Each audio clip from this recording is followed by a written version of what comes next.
are the light of the world. A city that is set on a hill cannot be hidden, nor do they light a lamp and put it under a basket, but on a lampstand, and it gives light to all who are in the house. Let your light so shine before men, that they may see your good works and glorify your Father in heaven. We must consider that we shall be as a city upon a hill. The eyes of all people are upon us.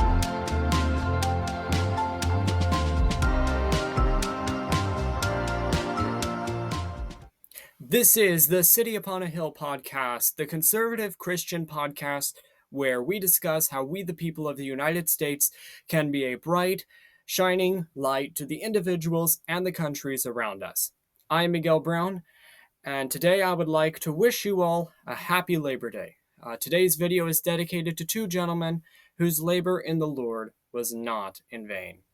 I am speaking of John MacArthur and Dr. James Dobson.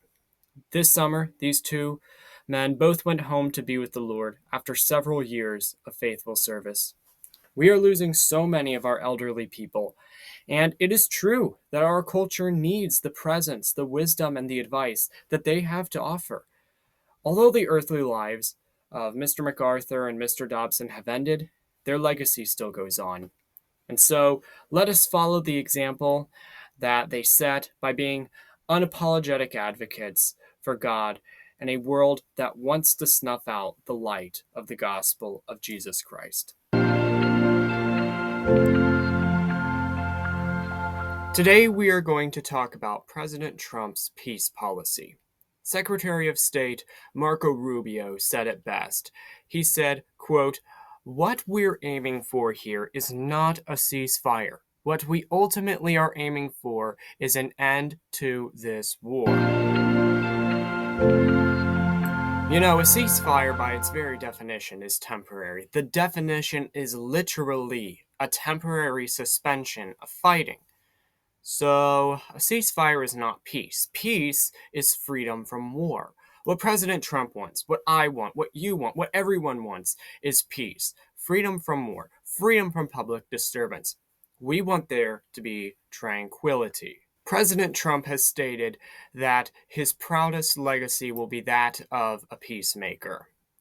You know, ever since taking back the White House in January, President Trump has ended wars and orchestrated peace in India, Pakistan, Serbia, Kosovo, Cambodia, Thailand, Rwanda, the Democratic Republic of the Congo, Egypt, Ethiopia, Israel, Iran, Azerbaijan, and Armenia.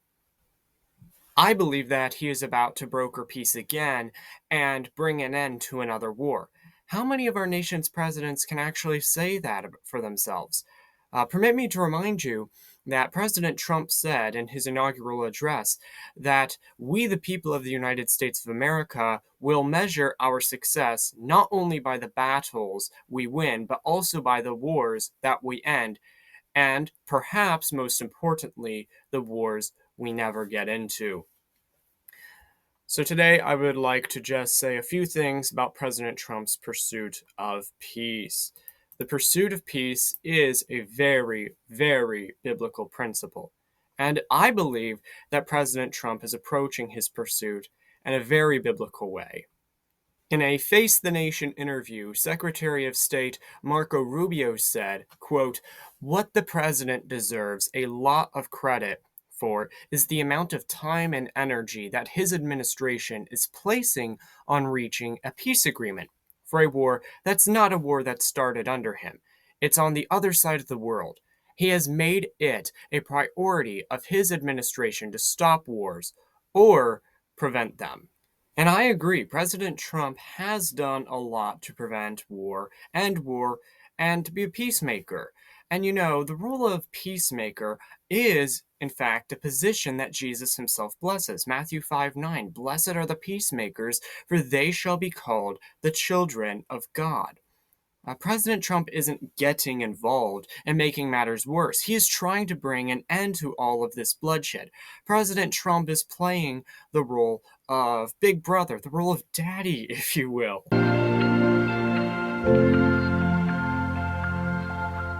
Back in May, when President Trump visited Riyadh, Saudi Arabia, he said, quote, "My preference will always be for peace and partnership whenever those outcomes can be achieved.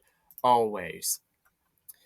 Well, what do the scriptures say? They say, if it is possible, as much as depends on you, live peaceably with all men. That's Romans chapter 12, verse 18. And now I would really like to emphasize these words whenever those outcomes can be achieved. The Bible tells us to live peaceably with all men, if it is possible. And that indicates that it won't always be possible. President also said, in recent years, far too many American presidents have been afflicted with the notion that it's our job to look into the souls of foreign leaders and use U.S. policy to dispense justice for their sins. I believe it is God's job to sit in judgment. My job is to defend America and to promote the fundamental interests of stability, prosperity, and peace. And President Trump is right. God is the judge. I'm going to read Romans chapter 12, verse 18 again, and then read the verse right after it. It goes quite well, in my opinion, with what President Trump is saying here. If it is possible, as much as depends on you, live peaceably with all men. Beloved, do not avenge yourselves, but rather give place to wrath. For it is written, vengeance is mine, I will repay, says the Lord.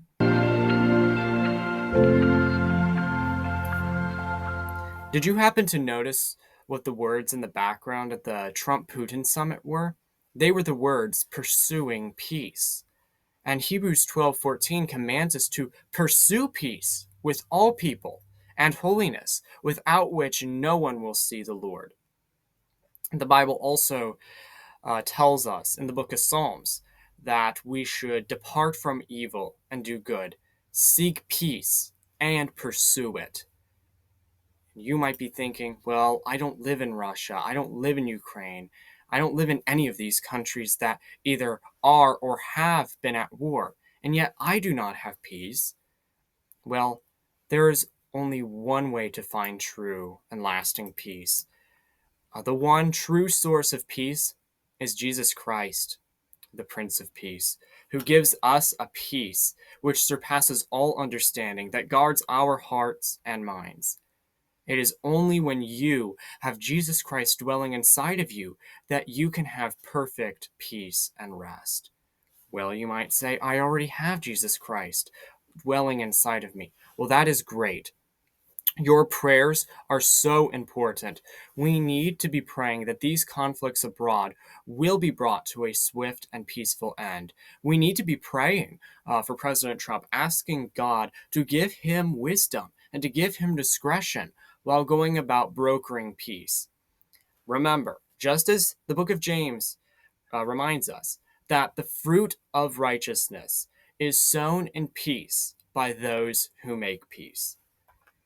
And that concludes this episode of the City Upon a Hill podcast. I hope that you were encouraged and inspired. May God bless you, and may God bless America.